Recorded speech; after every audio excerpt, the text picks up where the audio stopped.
अर्थव्यवस्था के विस्तार में हमारे बैंकिंग सेक्टर की बहुत बड़ी भूमिका होती है।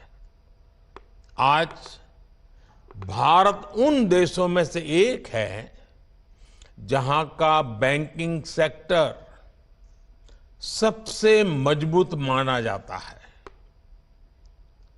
लेकिन 9 वर्ष पहले ऐसी स्थिति नहीं थी। जब सत्ता का स्वार्थ राष्ट्रहित पर हावी होता है,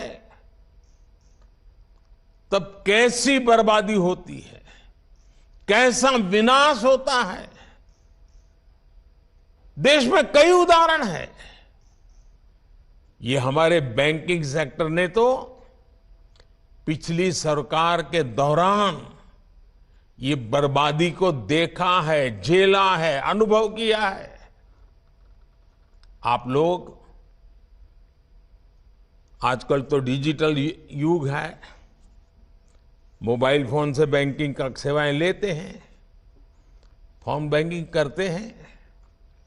लेकिन आज से 9 साल पहले जो सरकार थी ना, उस समय ये फोन बैंकिंग का कल्पना ही अलग थी, रिवाज ही अलग था, तरीके अलग थे, इरादे अलग थे। उस जमाने में, उस सरकार में ये फोन बैंकिंग मेरे आपके जैसे सामान्य नागरिकों के लिए नहीं था। देश के 140 करोड़ देशवासियों के लिए नहीं था। उस समय एक खास परिवार के करीबी कुछ ताकतवर नेता बैंकों को फोन करके अपने चहेतों को हजारों करोड़ रुपए का लोन दिलवाया करते थे। ये लोन कभी चुकाया नहीं जाता था और कागजी कार्रवाई होती थी। एक लोन को चुकाने के लिए फिर बैंक से फोन करके दूसरा लोन चुकाने के लिए फिर तीसरा लोन दिलवाना। ये फोन बैंकिंग घोटाला पहले की सरकार के, पिछली सरकार के सबसे बड़े घोटालों में एक था। पहले की सरकार के इस घोटाले की वजह से देश की बैंकिंग व्यवस्था की कमर टूट गई थी। 2014 में आप सबने हमें सरकार में आकर के देश की सेवा करने का मौका दिया। 2014 में सरकार में आने के बाद हमने इस स्थिति से बैंकिंग सेक्टर और देश को मुसीबतों से निकालना एक के बाद एक कदम उठा करके काम शुरू किया। हमने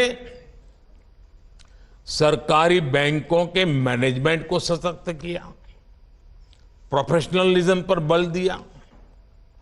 हमने देश में छोटे छोटे बैंकों को जोड़कर बड़े बैंकों का निर्माण किया। हमने सुनिश्चित किया कि बैंक में सामान्य नागरिक की 5 लाख रुपए तक की राशि कभी ना डूबे, क्योंकि बैंकों के प्रति सामान्य नागरिक का विश्वास पक्का करना बहुत जरूरी हो गया था। क्योंकि कई कोऑपरेटिव बैंक डूबने लगी थी, सामान्य मानवी की मेहनत का पैसा डूब रहा था और इसलिए हमने 1 लाख से उसको सीमा 5 लाख कर दी, ताकि 99% नागरिकों को उनकी मेहनत की कमाई का पैसा वापस मिल सके। सरकार ने एक और महत्वपूर्ण कदम उठाया, बैंक्रप्सी कोड जैसे कानून बनाए, ताकि अगर कोई कंपनी किसी न किसी कारण से बंद होती है तो बैंकों को कम से कम नुकसान हो, इसके साथ ही हमने गलत काम करने वालों पर शिकंजा भी कसा, बैंकों को लूटने वालों की संपत्ति जब्त कर ली। आज परिणाम आपके सामने है। जिन सरकारी बैंकों की चर्चा हजारों करोड़ के नुकसान के लिए होती थी, एनपीए के लिए होती थी, आज उन बैंकों की चर्चा रिकॉर्ड प्रॉफिट के लिए हो रही है। साथियों, भारत का मजबूत बैंकिंग सिस्टम और बैंक के प्रत्येक कर्मचारी, उनका काम पिछले 9 साल में सरकार के विजन के अनुकूल जो उन्होंने काम किया है, वो हम सभी के लिए गर्व का विषय है। बैंक में काम करने वाले सभी मेरे कर्मचारी भाई बहनों ने इतनी मेहनत की, संकट में से बैंकों को बाहर लाए, देश के अर्थतंत्र विकास में अग्रसर होकर के भूमिका निभाई। और इन बैंक कर्मचारियों ने, बैंक के लोगों ने कभी भी मुझे और मेरे विजन को न नकारा न निराश किया। मुझे याद है जब जनधन योजना शुरू हुई